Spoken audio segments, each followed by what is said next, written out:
Welcome into Ball. He is ESPN's Tom Luginbill. I'm Ryan Brown. Thank you for joining us. The show presented by MyBookie.ag. Code next round when you sign on at MyBookie.ag. They will match that initial deposit at 50% up to $1,000. Bet anything, anytime, anywhere with MyBookie.ag. What is up, Luke? How are you today? Hey, man. I am doing good. I feel like we say it every week. Can't believe the completion of the regular season is here. Now we're at championship weekend. And, man, it just goes so fast, man. It really does. I mean, it just flies by. And every year I know it does. And every year I'm always stunned when I look up and we're in the first week of November or first week of December and it's championship weekend. So how about this? My daughter's 16th birthday was on Sunday and my son's 18th birthday is today. And my daughter got her driver's license today or this morning. So you talk about it going fast. She took off and ran to Target today, man, and I was a physical wreck. I bet. Life 360. I don't know if you have it. The greatest parental tool of all time. That's right. You know where they are at all times. At all times, and there's no hiding from it. That's right. Yeah, I would not have liked it growing up, but I love it as a parent. Yeah. All right, let's talk some about the SEC championship game coming up in Atlanta. Alabama taking on the Georgia Bulldogs. For Georgia, they win and they're in the college football playoff. For Alabama, we will see. I happen to think a win gets them in, but we'll see what happens.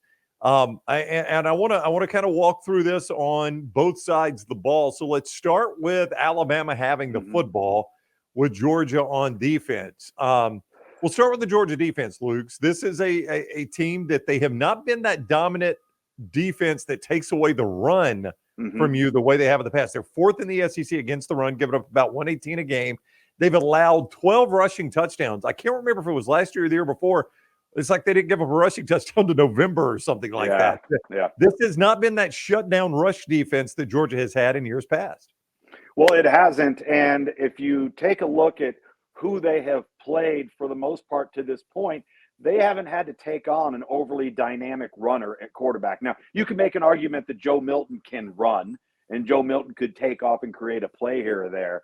But I'm talking about a true tailback style player at quarterback, which is exactly what Jalen Milroe is. And, you know, I go back to the Kentucky game plan for Alabama and how they integrated gap scheme run with the running backs versus the quarterback designated run game as well. And then off of that, the play action pass to move the pocket and move Jalen Milroe out. So he's not always in the same spot.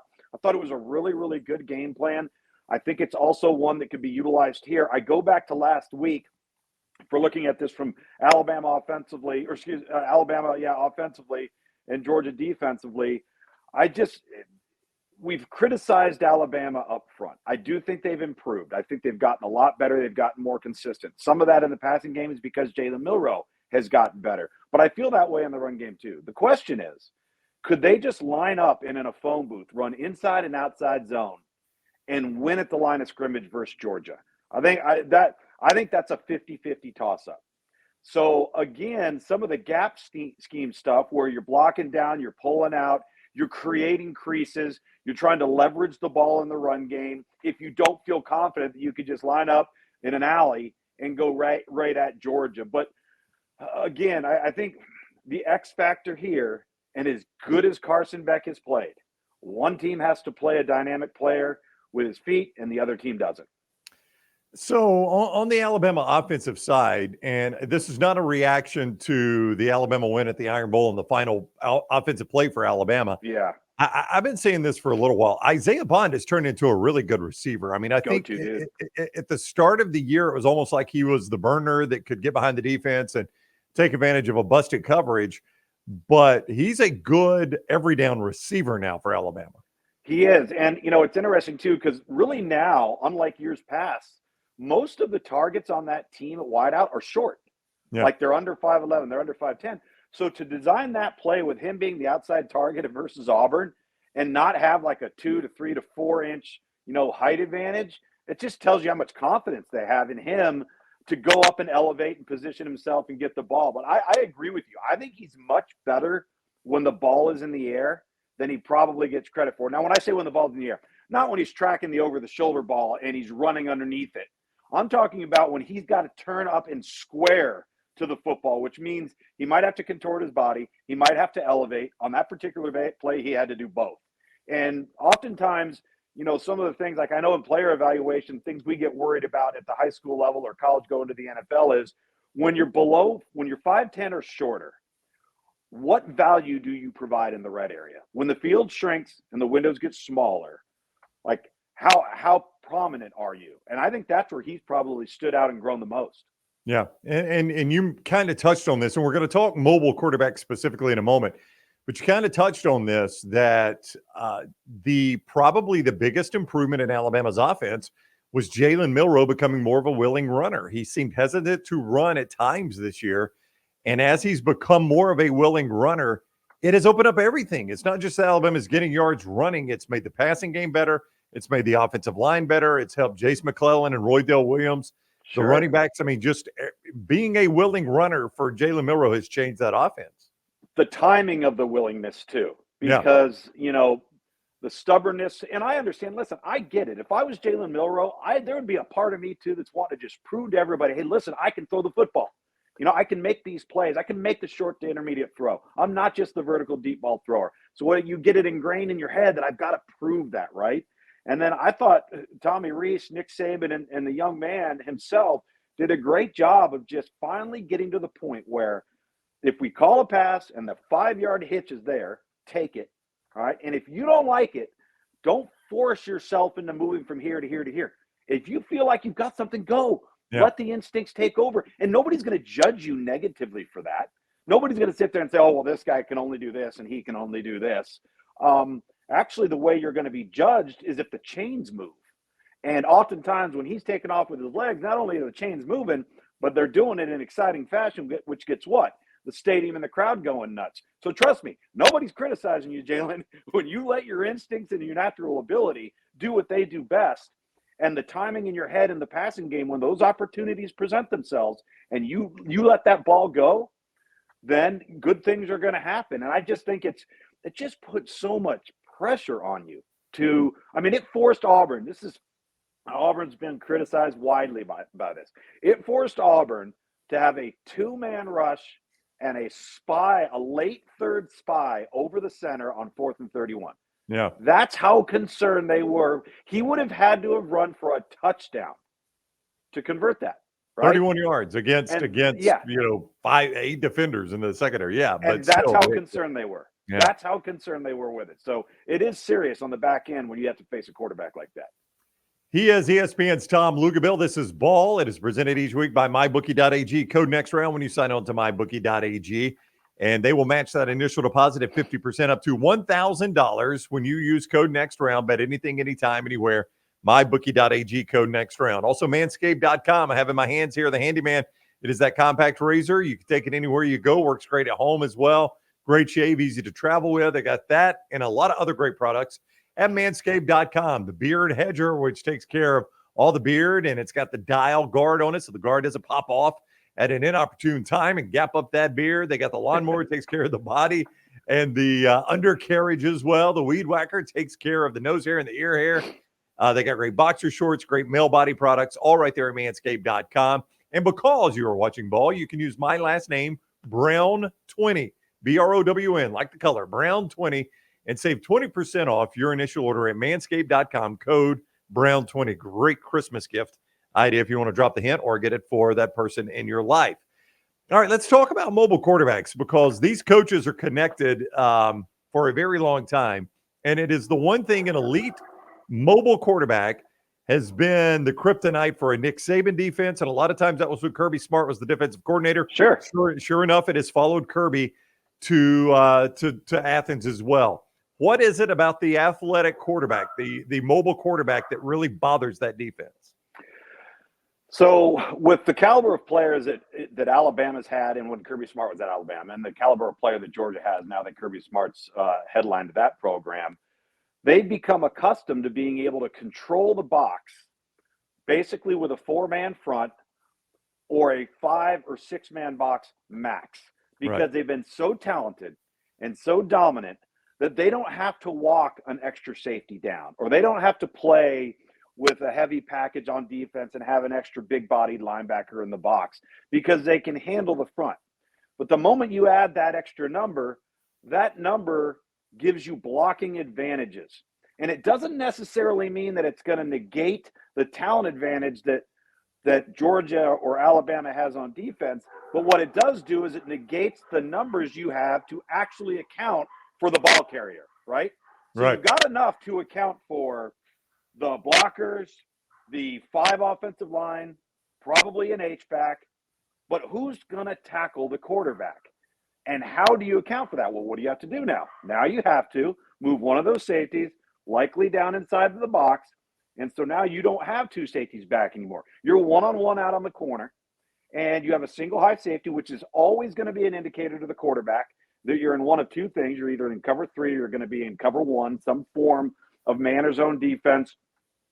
And that's the change, I think. And so what's happened in the past, and I think they've adapted and done a really good job of this, is they have learned that, okay, how do we show a certain look but have a body close enough to the box where we could insert him late and we don't get beat over the top on the backside? Right. And I think a lot of that is pre-snap alignment. Instead of your safeties being way, way back, now all of a sudden you're a lot closer to the line of scrimmage, and all of a sudden there's a sudden rotation. One guy comes up, and you account for it. You're still one-on-one, but you're making the call, I think, more difficult. Now, keep in mind, the other thing that has created problems in all of this is pace of play, and this was something that really hurt Alabama early when Kirby Smart was there, was you'd have the dynamic athletic quarterback, and then the offense would start going fast. Right. And they would catch you with the wrong personnel on the field. And so now you had to adapt to figure out, okay, how are we going to play this? If they're in 4 wides and we're in base personnel and we're not a nickel or dime, we're in trouble, right? So that was an adjustment. So you have that you have to contend with. And then ultimately the RPO game. Like here's the thing with RPO.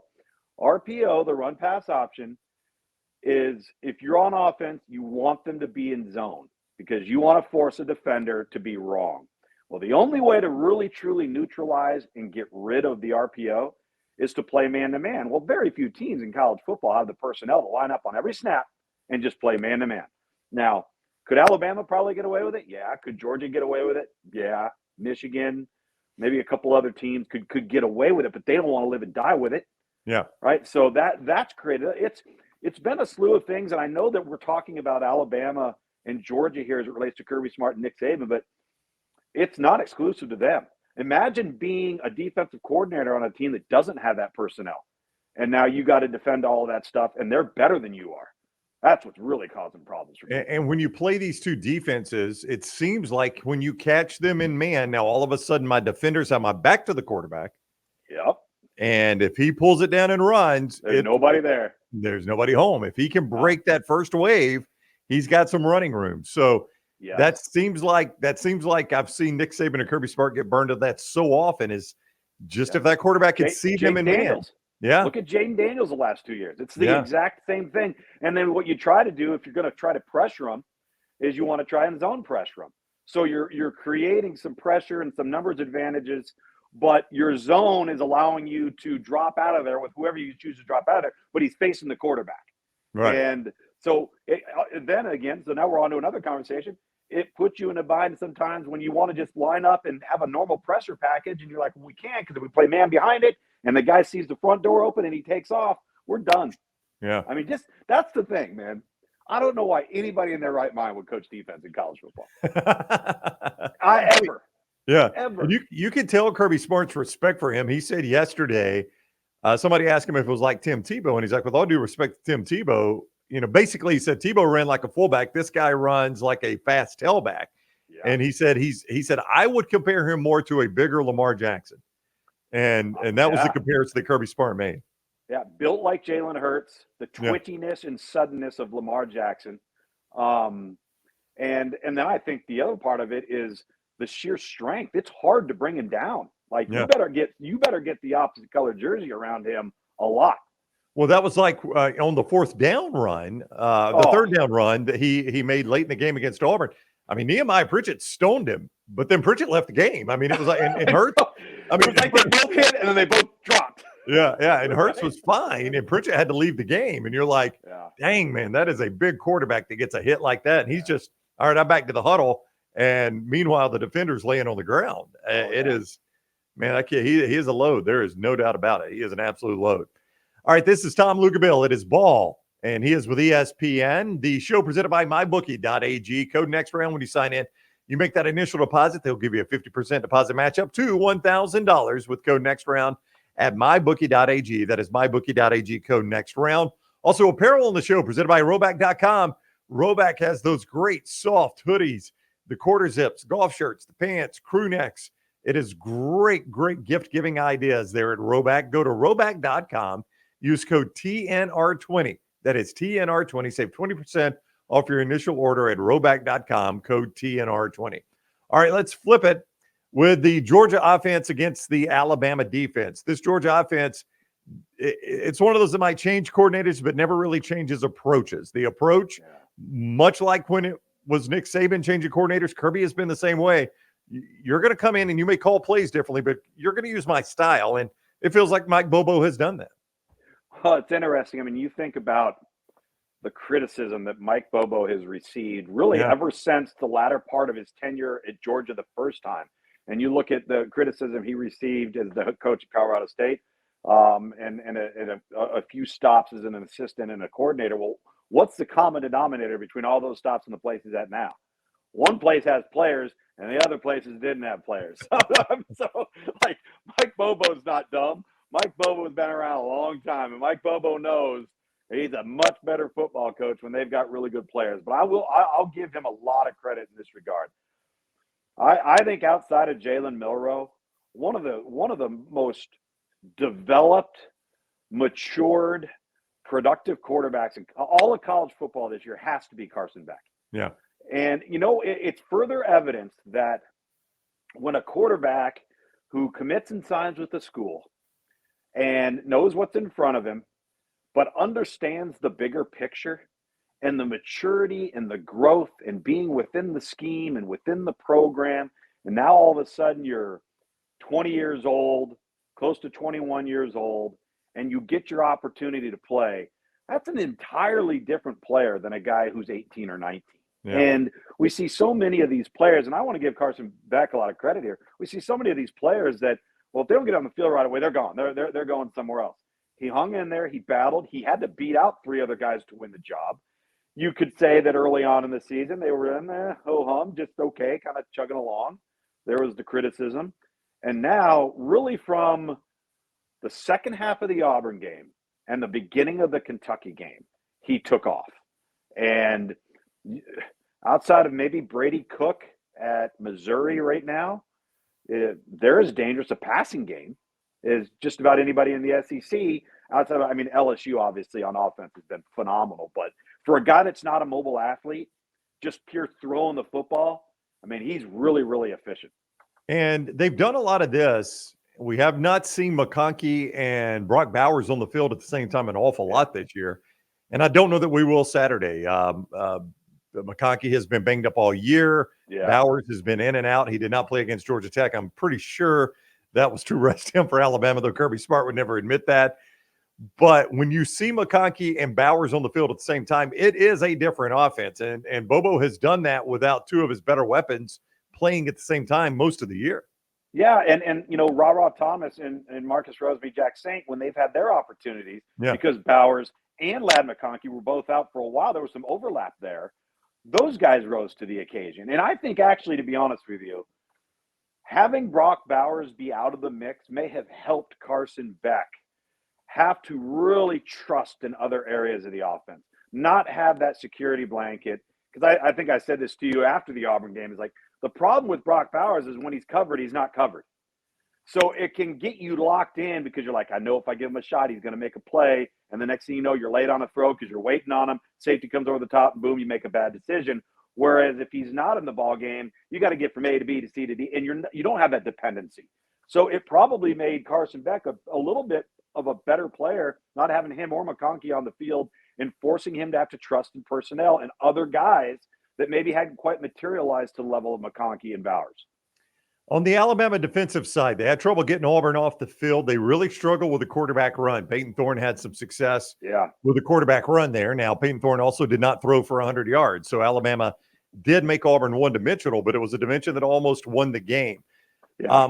When you look at this Alabama defense, as it has developed over, you came in knowing Kool-Aid McKinstry was the type of corner that people don't throw at. So people started picking on Terrion Arnold, and he had 2 interceptions Saturday. Yeah, don't pick on him either. That's what I'm going to say, Lugs. I don't know which corner you pick on now because Arnold has developed into a really good corner. He has, and they've done such a good job. Do you remember early on? I think it was either off the Texas A&M game, and Malachi Moore went down. Yeah, and you have Caleb Dowds on the field, but he's a freshman. So you're like, okay, what are we going to do? And then they took Terrion Arnold. They moved him inside, and they really kind of worked that well. And the next week against Arkansas, they had a plan. If it was going to be nickel, it would be Terrion Arnold, and if it was going to be, I think, base or whatever, they were going to move Caleb Downs over there. They had a really good plan. And then they've just been, when they've had their 2 corners on the field and not had to adjust for injury to the inside of the safety spot, those guys have answered the toll. They're big. They're athletic. I thought, I was talking about run gap schemes and when you're not better than the opponent, which Auburn is not better than Alabama up front, but they ran the old single wing and, guard tackle pull and guard H-back pull and the counter and all those sorts of things to try and leverage them. And it worked. They ran the ball nicely at the running back position too, not just with the quarterback. Oh yeah. Yeah. It was a pretty complete effort. It was I thought a good game plan. And listen, I know there's a lot of criticism of how that game played out, but you had to know that Auburn wasn't going to show up and play the way they did against New Mexico State. You had to know in an environment like that. I don't care. I mean, look at how Alabama's had to escape that place. Lots of people have had to escape that place. They're just fortunate that they happen to have the better team and they made a play late. But I don't think you'll see Alabama necessarily play the way they played this coming week against Georgia. We're about to talk coaching, Saban and Smart, but while we're on defense, while we're talking about defense, it just occurred to me, you've got just a collection of basically defensive genius in this game. Yeah, a bunch of guys that have all worked for each other, with each other, cut from the same cloth, totally have a complete and utter understanding of what the philosophical identity of the defense, what it's supposed to be. And they've all been very, very fortunate that by and large at most places they've been able to incorporate a tried and true scheme with elite level players, right? Which has made them all really, really good coaches, particularly as assistant coaches.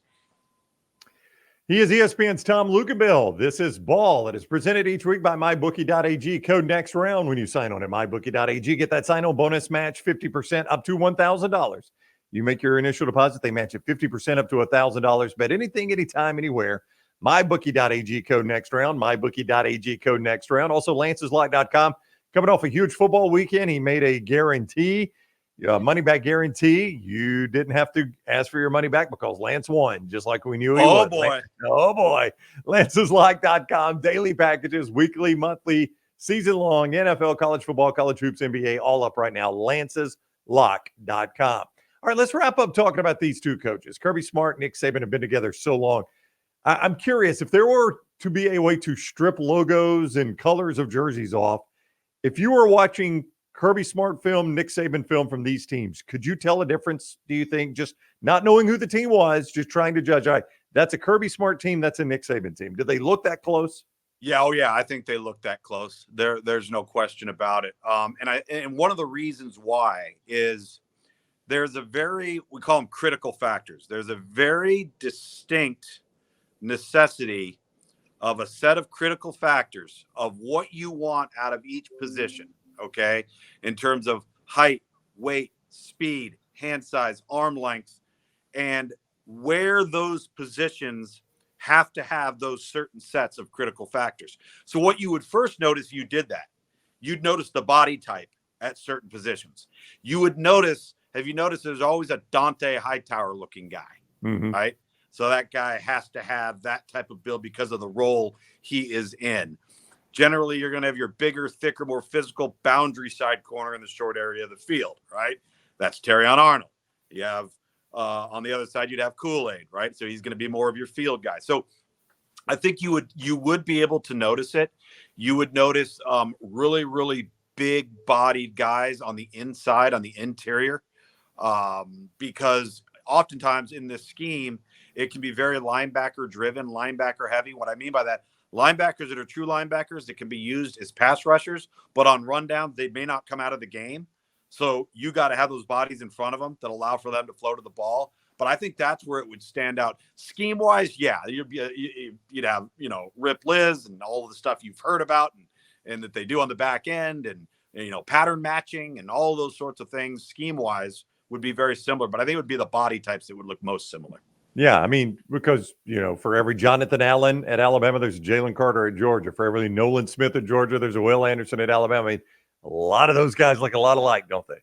Yeah, I mean, they really do. I mean, it's just there's a certain build, there's a certain, and I think the other thing too is mentality, right? How do they play? Yeah. What's the endurance like? What type of shape are they in? How do they finish? Unselfish play. And I also think the other thing too, that there's such a demanding component to playing defense for both of those guys is mental errors will put you on the bench. You make mental errors, they do not care how talented you are. You won't play. And that's just the bottom line. It's interesting. I was watching Eagles-Bills on Sunday, and the Eagles have a ton of Alabama and Georgia players. Oh, I know. And I mean, it's like watching an SEC All-Star team. And Jim Nantz said that Nick Sirianni, the Eagles coach, said one of the main things he credits to the winning attitude of their team. Their team just knows how to win games. And he says the main thing he credits it is the number of Alabama and Georgia guys they have in the locker room. It was like those guys come from a place where winning is all that is accepted. And it has carried over into the NFL. That's such an incredible compliment to Nick Saban and Kirby Smart to hear an NFL coach on the team with the best record in the NFL say that about their two programs. It's a huge compliment, and it's interesting that he said that because you'll hear a lot of coaches talking recruiting. Be careful of the really, really, really good player that is on a team that doesn't win games. Yeah. Right? And why is that? Because it's the exact opposite of what he's saying. If a guy doesn't understand accountability, the guy doesn't understand responsibility, work ethic, how to win, and the performance on the field isn't translating into wins, we got to be careful about that guy.